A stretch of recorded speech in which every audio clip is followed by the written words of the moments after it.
உணவே மருந்துன்னு சொன்னாங்க பெரியவங்க, மருந்தே உணவாகும் காலம் வர போகுதுங்க. நொறுங்க தின்னாக்கா நோயோடி போகுங்க, பொருந்த சொன்னாங்க பொறுப்பாக கேட்டுக்கங்க. நீயோ நானுங்க 100 வருஷம் வாழணும்னா, நோய் நொடி இல்லாத தேகம் கொண்டு ஆளணும்னா, முன்னோர் சொன்னதையும் முறையா கேட்டுக்கணும்.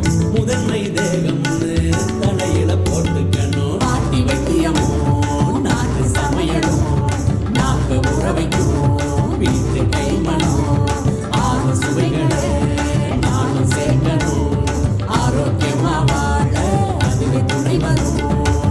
உணவே மருந்துன்னு சொன்னாங்க பெரியவங்க, மருந்தே உணவாகும் காலம் வர போகுதுங்க.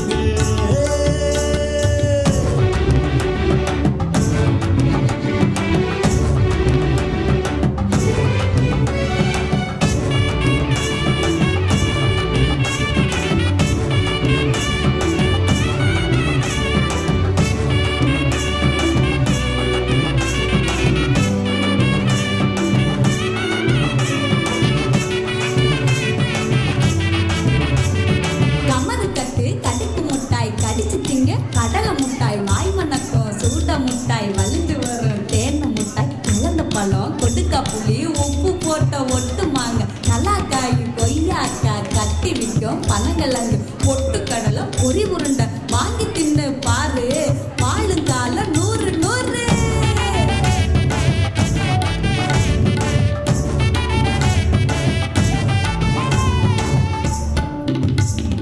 வாழை இலை சோறு வயிற்றுக்கு நன்மை தரும், மருந்த உணவு எல்லாம் கொழுப்பை சேர்த்து விடும். பழமும் காய்கறியும் பாதி நோய் தீரும். பருப்பை சேர்த்துக்கிட்டா புரத சக்தி வரும்.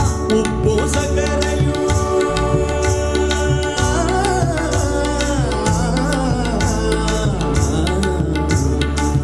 உப்பு சர்க்கரையும் அளவை குறைச்சிக்கணும்.